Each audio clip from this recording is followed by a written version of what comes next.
Is queer a bad word? The mainstream media and big tech are now equating the word queer with the N-word. We will explain why there is no comparison between the two terms. Then the New York Times publishes the most defamatory, fact-free piece in the Gray Lady's long and sordid history. We will pick it apart point by point. A radical feminist admits abortion is murder. A 13-year-old pro-life activist gets booed for saying abortion is murder. And President Trump wins big with Mexico. I'm Michael Knowles, and this is The Michael Knowles Show.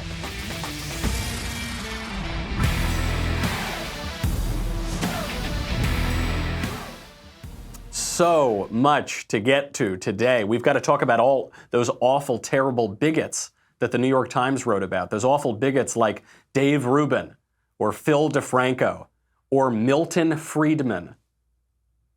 We will also analyze the left's new campaign to censor conservatives. But first, if you are carrying around revolving debt, that means that you are not paying off your credit card every month, and you could be paying thousands in interest every year that you don't have to. Some of my friends have done this. It's very stupid. Don't do it. Don't carry around these high-interest credit card rates when you could go to Lending Club and consolidate your debt or pay off credit cards with one fixed monthly payment. It's just smart. It's just not being a total dummy with your money. Since 2007, Lending Club has helped millions of people regain control of their finances with affordable fixed-rate personal loans. No trips to a bank, no high-interest credit cards. I refuse to have credit card debt now. I'm perfectly fine having other sorts of debt, but I will not carry around this high-interest credit card debt, and you shouldn't either. Go to lendingclub.com, tell them about yourself, how much you want to borrow, pick the terms that are right for you. If you're approved, your loan is automatically deposited into your bank account in as little as a few days. This is like millennial proof. It's so you don't even have to move. It just gets deposited. That's why it's the #1 peer-to-peer lending platform with over $35 billion in loans issued. Go to lendingclub.com/Knowles, Knowles. Check your rate in minutes, borrow up to 40 grand. Lendingclub.com/Knowles, Knowles. Lendingclub.com/Knowles. All loans made by WebBank, member FDIC, equal housing lender. I have got to start off the show today with a quick point that is probably going to get this episode kicked off of YouTube and maybe get me arrested and thrown in jail by the left-wing speech police, but that is the problem itself, so I will just say it. Queer is not a bad word. It's not. It's a perfectly fine word. It's a word that's been around for a very long time, and it's perfectly fine. The left right now is trying to equate the word queer with the N-word. And this is absolutely absurd. So it's absurd for a few reasons. The first and most obvious is that I can say the word queer. I can't say the N-word. When I'm referring to the N-word, I have to say the N-word. So right off the bat, we see these are not exactly similar circumstances. Now, the mainstream media are trying to change that right now. I've noticed in the last few days, news networks are bleeping the word queer because the left's campaign to get this word banned is working, but they are not similar at all. Another reason that the word queer is not like the N-word is that the word queer is a very old word. It has very broad meaning, far beyond the narrow application to gay people. The word queer is 500 years old. It means strange or odd. The reason that it is used to describe gay people is because gay people have sexual practices that are strange or odd. Just by definition, they are not like most people's sexual practices, like 97 or 98% of the population. If people are doing something that only 2 or 3% of the population are doing, by definition, that's a little unusual, at least. That's where the word queer comes from. Now, in recent years, the word queer has been used to refer to gay people with both a positive connotation and a negative connotation. This is also like the word gay, by the way. Even when we say gay people, the word gay has only been used to refer to gay people for the last 50 years. And what does gay mean? Gay means happy. That's what it meant. Now the word almost exclusively is referring to people who are homosexual.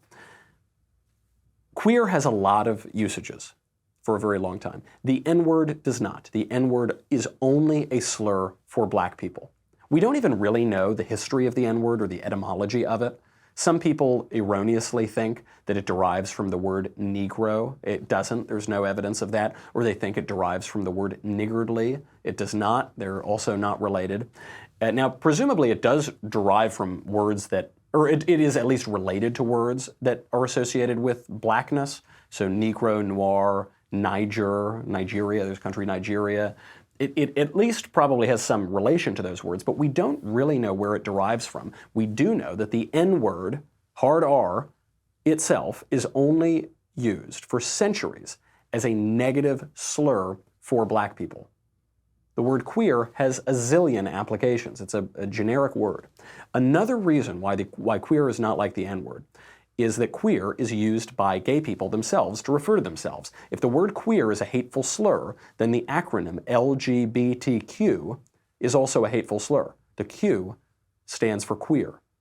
It also now, in later years, it's also been used to refer to questioning, like you don't know if you're gay or straight or whatever. But the Q still stands for queer. Now, one argument against this is they'll say, well, the left will observe black people have taken the N-word and reappropriated it for themselves. So in the same way, gay people are reappropriating the word queer. Again, this argument totally breaks down because it's not just gay people who are using the word queer for themselves or some derivation, like you don't have the hard R, they'll just say queer or something in rap songs. No, that's not how it works. Everybody refers to gay people as queer.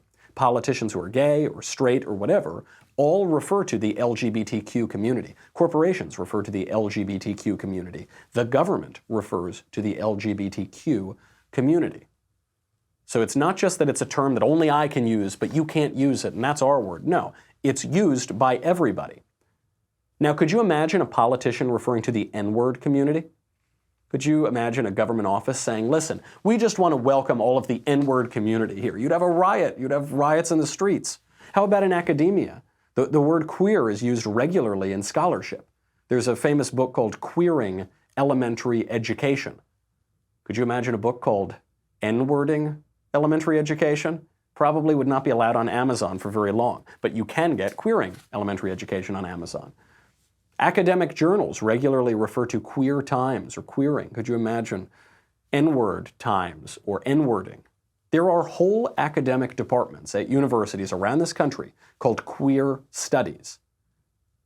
Now, it's true, there are similarly disciplines called African American studies or Africana studies or black studies. There are no departments called N-word studies. Something tells me there would be some lawsuits against that university if they had those departments. There's no comparison whatsoever. The left, however, is insisting that there is one. They're trying to get this word banned. They're trying to not get it banned from the left using it. The left is still allowed to use it on television or on YouTube or in the popular culture. It's just conservatives who are no longer allowed to use it, which is obviously absurd. Now we're saying that the only way that you can ascertain if someone is publicly allowed to use a word is if you can predict and read their minds and understand the motivations that they have and their thoughts about all of these various sexual questions. Then we can determine who's allowed to use the word queer and who's not. That's crazy. But let's just say, I'll take it even further, let's say for a second that the word queer did primarily have a negative connotation. It doesn't. We just had Pride Parade yesterday. Queer word everywhere, LGBTQ, it's on every building, it's on every business. So it does not primarily have a negative connotation. But let's say that it did. What that means then is that what the leftist censors want is for us as a society to no longer be able to come to our own moral conclusions about certain sexual acts. What that means is that now you can't go on YouTube and say, I approve of certain sexual acts, but I disapprove of other sexual acts. I have a view of sexual morality that says you can do this and that, but you can't do this and that. What this means is that now on YouTube, if a priest or a rabbi or an imam went on and made a YouTube video in which they expressed their orthodox views about sexual morality, their views that have been held for at least 1,400, if not 2,000 or more years, that would be hate speech, that would be banned, they would be deplatformed, they would be kicked off of YouTube, and if the left gets their way, they would be banned from polite society for expressing the orthodox and traditional views of every major world religion. Anybody who holds orthodox views in Christianity, Judaism, Islam, any of these things, what the left wants to censor you from polite society. You can't say that. Well, some people say, okay, what if the priest and the rabbi and the imam, they can go on YouTube, they can discuss their certainly terrible views of sexual morality, but they have to do it in a respectful way. How can they do that? If someone's going to go on YouTube and say, I think you're going to go to hell if you keep doing this thing, is that respect? That's not respectful. What if a rabbi goes on YouTube and he quotes Leviticus, major book of the Bible, which refers to homosexual acts as an abomination? Regardless of your views of sex or gay sex or whatever, do you think that a rabbi should be banned from YouTube for reading the Bible? That is the conclusion of what they are trying to do.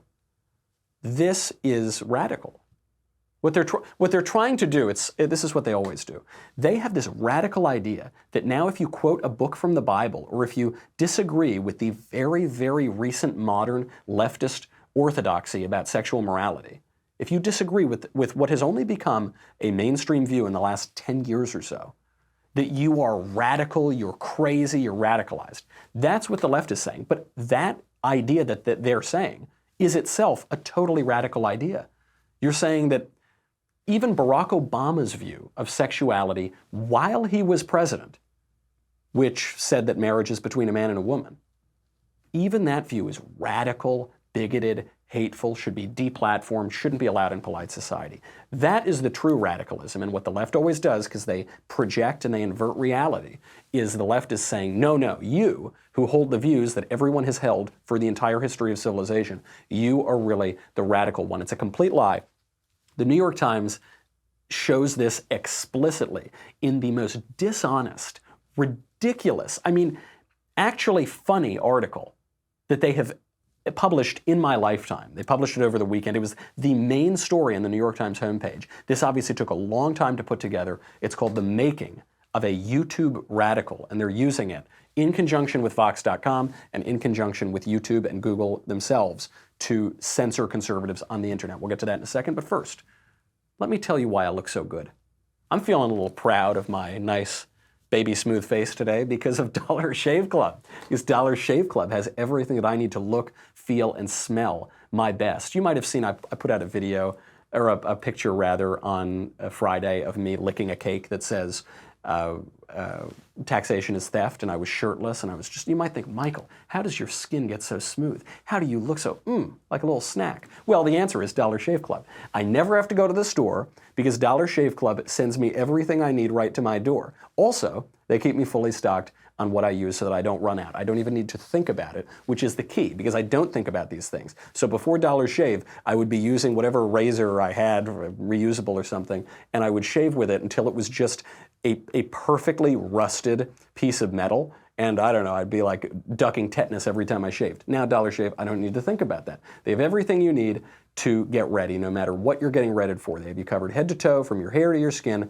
to your face. And whatever product you want, they have got it, and they automatically keep you stocked up. You determine what you want when you want it, so you're not going to get overloaded with stuff you don't need. It shows up right at your door from once a month to once every 6 weeks. Plus, they have their handsome discount, which means the more you buy, the more you save.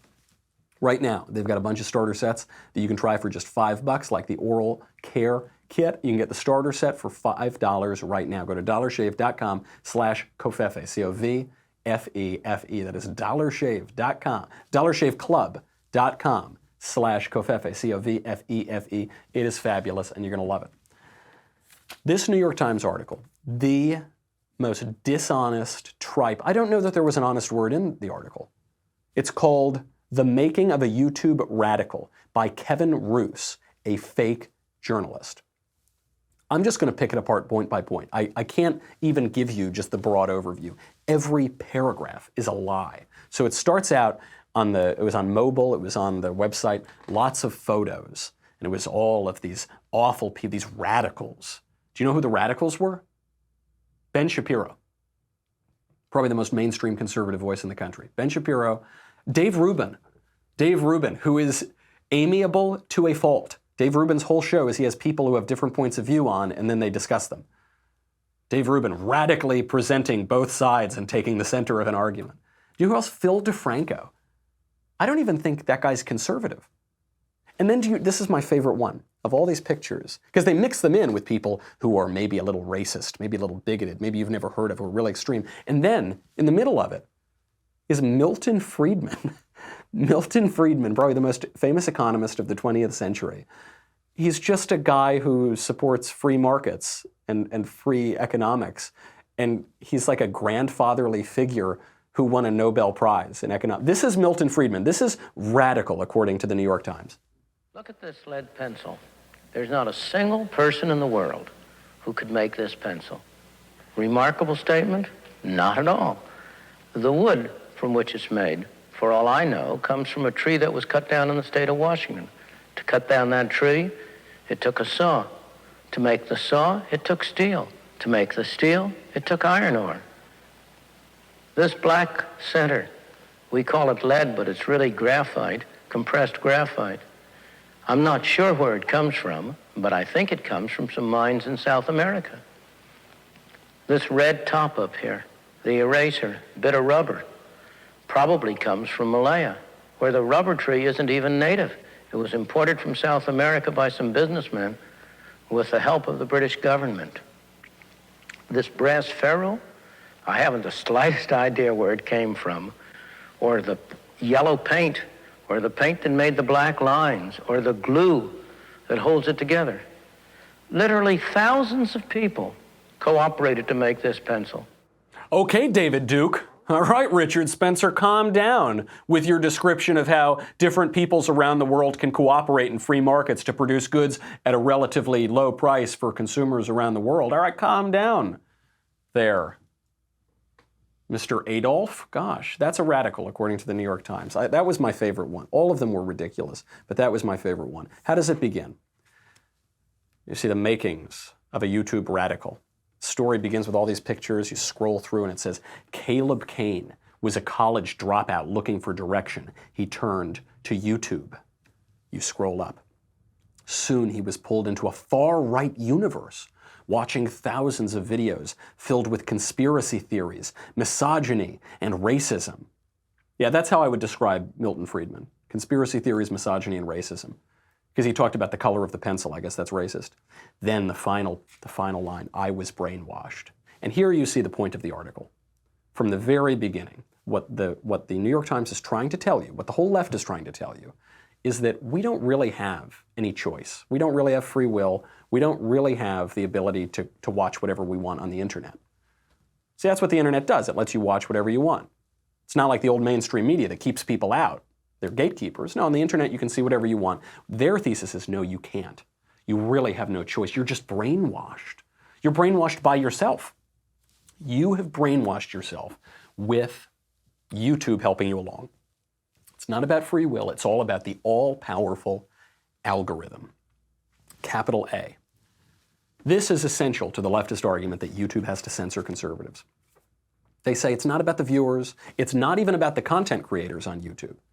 Carlos Maza from Vox.com was saying that. He said, look, of course I want Steven Crowder censored, but it's not really about Steven Crowder. It's about the algorithm. It's all, so they're trying to get YouTube to do this, the work of leftists, to censor their opponents. So the author of this guy, Kevin Roose, what do we know about him? Well, we found out through a simple Twitter search. He's friends with Carlos Maza, at least he knows him. They've interacted before months and months ago. He had tweeted out something about how he'd been working for a long time, for months on an article. Carlos Maza thanked him in February for all the work that he's done. And then Kevin Roose liked the Carlos Maza tweet. These guys know each other. They're interacting with one another online.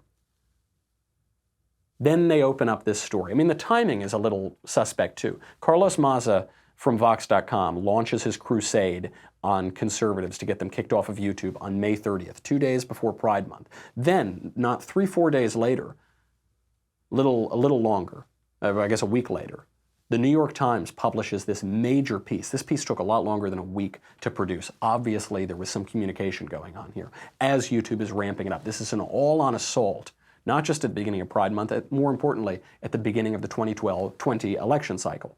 So the New York Times piece begins. The common thread found in many of these stories of radicalization on YouTube and its recommendation algorithm the software that determines which videos appear on users' homepages and inside the Up Next sidebar next to a video that is playing. The algorithm is responsible for more than 70% of all time spent on the site. Because what does the algorithm do? It recommends similar videos. This makes perfect sense. If you're watching a video of Milton Friedman, maybe you want to watch another video of Milton Friedman. I'm sure, well, now they've probably changed it, but I'm sure if you're watching a video of this show, it'll probably recommend some other stuff that I've done. Why? Because you're obviously interested in what I'm doing, and so you want to see more of it. Or maybe similar things. I mean, that's just natural. And they're saying, this is terrible. So this is the setup. What YouTube is doing is they need to change the algorithm to suppress the right-wing material before 2020, before we get another Republican election. I mean, that's I think, the long game of all of this. The piece goes on. They're talking about this kid, Caleb Kane, who says he was radicalized, right-wing radical because of YouTube. And this took place over the series of 3 years, 2016, 2017, into 2018. And he just became more and more right-wing, and he became a total radical. So what did he do? Well, this is what the New York Times says. If alienation was one ingredient in Mr. Kane's radicalization, and persuasive partisans like Stefan Molyneux, a YouTube creator, were another, the third was a series of product decisions YouTube made starting back in 2012. In March of that year, YouTube's engineers made an update to the site's recommendations algorithm. For years, the algorithm had been programmed to maximize views by showing users videos they were likely to click on. So they're saying this is some nefarious thing. What is really happening is YouTube is giving people more of what they want to see. Should YouTube be giving people stuff that they don't want to see? Should it be like you go to a restaurant and you say, I really like clam chowder, and they say, oh, perfect, here's a taco bowl. I'm sure you'll say, no, but I really like this clam chowder. Say, well, yeah, but you can't have any more of that. You have to have no, of course, businesses want to cater to what you want. I mean, they want the customer to be happy. The customer's always right. New York Times goes on. By the night of November 8th, 2016, this is my favorite paragraph in the whole thing, Mr. Kane's transformation was complete. He spent much of the night watching clips of Ms. Clinton's supporters crying after the election was called in Mr. Trump's favor. His YouTube viewing history shows that at 1:41 a.m., just before bed, he turned on a live stream hosted by Steven Crowder with the title, Trump Wins. So on election night, this kid, this radical, he started out, he was kind of a moderate liberal guy. On election night, he was watching videos titled Trump Wins on the night that Trump won. That's the radicalization. Is that on a night when most of America voted in Donald Trump, he was celebrating that the guy who won the presidency because he was watching videos about it. He might not even have been celebrating it. He was just watching videos about it. Still doesn't seem very radical, does it? No, of course not. It's all just this ambiance. It's all the pictures, the graphics. So the word is radical in the title. So what actually happened to this guy? The New York Times, as always, like 20 paragraphs in, they give away the whole story. And they show that actually what they're saying happened is the opposite of what actually happened. We'll get to that in a second. But first, speaking of great stories, code names, deception, gadgets. This might seem like something out of the movies, but these are just some of the essential components of being a spy. We got a lot of spies around in the world. Attorney General Barr was talking about this the other day. Every country has spies, and most spies are ordinary, forgettable people, which makes them all the more dangerous. What does it really take to be a spy? Every week, the Parcast Original Espionage tells the stories of the world's most incredible undercover missions and how these covert operations succeeded, or sometimes failed. Find out the real-world spy tactics required to impersonate, exploit, and infiltrate the most confidential places in the world. You are going to be fascinated by the story of FBI official Mark Felt. Does that name ring a bell? Maybe not. But Mark Felt was the anonymous FBI informant who went by the name Deep Throat. He gave the crucial information to the Washington Post that led to President Nixon's resignation over Watergate. There are episodes on British codebreaker Alan Turing, as well as Triple Agent Henry Dericourt. Am I pronouncing that correctly? They're out right now. It's really, really cool because we all have the idea of spy movies and what it's like. The real-life stories are more interesting than the movies. Search for and subscribe to Espionage wherever you listen to podcasts. Search Espionage or visit parcast.com/espionage to listen now. So you're reading this New York Times story and you think the guy doesn't sound very radical at all. So far, the story is just about a guy who finds some right-wing videos on YouTube and he watches them, right? So does it get any more radical than that? Are we going to actually get what the New York Times is promising? Well, listen to what they write. One channel run by Jared Taylor, the editor of the white nationalist magazine American Renaissance, posted videos with titles like "Refugee Invasion is European Suicide." Others posted clips of interviews with white supremacists like Richard Spencer and David Duke. Mr. Kane never bought into the far right's most extreme views, like Holocaust denial or the need for a white ethno-state, he said. Still, far-right ideology bled into his daily life. He began referring to himself as a trad con, a traditional conservative, committed to old-fashioned gender norms. He dated an evangelical Christian woman, and he fought with his liberal friends. By the way, that last part isn't even true. He disagreed with his liberal friends. He didn't fight with them. What are they saying actually happened? They're saying on the right-wing YouTube, there are people who are vicious, vile, racist, neo-Nazis. Caleb Kane never listened to any of them or really believed them at all. But they exist. Well, I thought the article was about the making of a radical. You said this was about the making of a YouTube radical, and then you describe some views that actually are radical right before you say that the kid never believed any of them.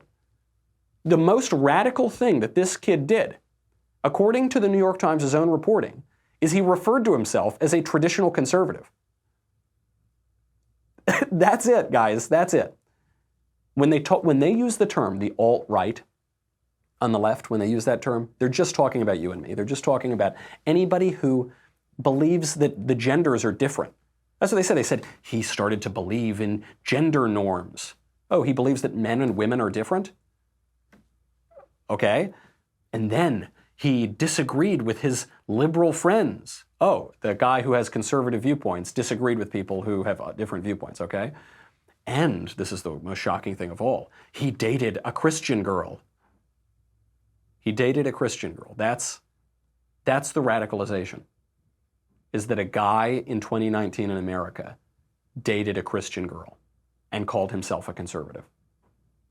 That's it. That's the most extreme thing in the whole article. I don't know how many. I mean, this is a very long article. Do you see what they do? They say, look at all these awful people. David Duke, Richard Spencer, probably Adolf Hitler himself. Yeah, this guy never listened to any of them. But they're there. And then he dated a Christian girl. Now, that's what makes him radical. So it goes on. He says, in 2018, nearly 4 years after Mr. Kane had begun watching right-wing YouTube videos, a new kind of video began appearing in his recommendations. These videos were made by left-wing creators. Okay, so it starts in 2016, he's watching right-wing videos, and then a couple years later he starts watching left-wing videos. Now, why did the left-wing video pop up? I guess maybe they changed the algorithm, or he was just searching for titles that brought up some left-wing videos, and he started watching them. Maybe the videos kind of looked a little similar to the right-wing videos. And then he became a left-winger. Notice how they take all the human agency out of it. It's not that in 2016 he started watching right-wing videos and he started to think of himself as more conservative, and then in 2018 he started to watch more left-wing videos, and then he started to think of himself as more liberal. That's not what happened, because he's not allowed to have any thought. People don't have any agency or free will. What really happened is the algorithm, the secret, all-powerful algorithm was controlling him and brainwashing him and moving his mind. That's obviously not how human beings work. That's not how knowledge works. And then they say, they're quoting Caleb Kane now, the kid, I just kept watching more and more of that content, sympathizing and empathizing with the left-wing creator, and also seeing that, wow, she really knows what she's talking about, Mr. Kane said. There is nothing newsworthy about this at all. What that guy just said is, I took in some information and thought about it and it changed my mind, and then I took in other information and then I changed my mind again.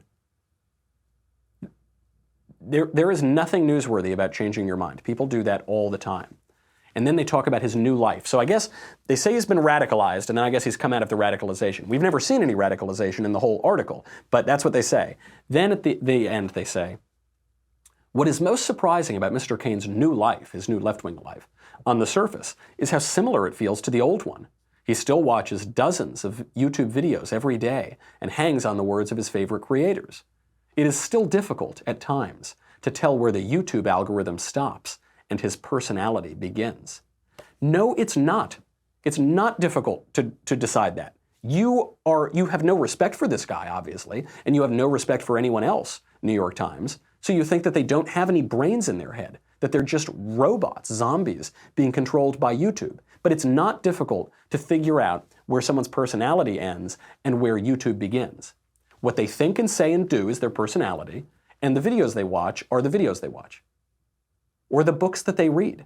We all learn from what we see and what we hear and what we observe. So they're saying YouTube is special and different because there are videos, and you can learn things from videos. Okay, what if he read a book? Let's say he read a book from Milton Friedman, for instance. Let's say he read a book on Friedman's economics, and then he thought, I agree with this Milton Friedman guy. I think he's got good economic views. Would you say that books are now the path to radicalization, the library, the making of a library radical? No, of course not. We learn. That's what we do. The New York Times is pretending that the YouTube algorithm is the first magical device ever to influence how people think. Everything influences how we think. Conversations influence how we think. Observations, movies, events, critical thinking. It's not the algorithm either. It's not the order of the books on the bookshelf in the library. It's the content. That's what changes how we think. Content is thought-provoking. And the last paragraph of this stupid article gives away the whole game. They write. They're quoting Caleb Cain here. YouTube is the place to put out a message, he said. But I've learned now that you can't go to YouTube and think that you're getting some kind of education, because you're not. What? What are you getting then? What if you watch a college lecture on YouTube? You're not getting an education? What if you learn something that you didn't know before? You're not getting an education? What if, sweet little Elisa does this all the time. You go on YouTube and you look up a new recipe, how to make some new meal. And then you learn how to make it and then you cook it. That's an education. What if you look up some academic question? Obviously you're getting an education. But this is what the left has to do. They're saying this is not about education. It's only about entertainment. See, this is critical to the argument that YouTube should censor conservatives. Because even the left, if these guys were really being honest and they said we want to censor ideas that we disagree with because we can't refute them with argument, even the left probably doesn't want to say that they want to do that. They at least pretend to oppose academic censorship in the name of ideas. So what the left has to do is pretend that YouTube is just sort of entertainment. They have to pretend that it's just sort of right-wingers being provocateurs. They always use this term to refer to right-wingers. Provocateurs or radicals or fringe or whatever. Because what they need to say is that right-wing commentators and speakers, they're not dealing in ideas. They're not engaging in arguments. They're just interested in shock value. And there is nothing new in this argument, which the New York Times thinks is brand new. Carlos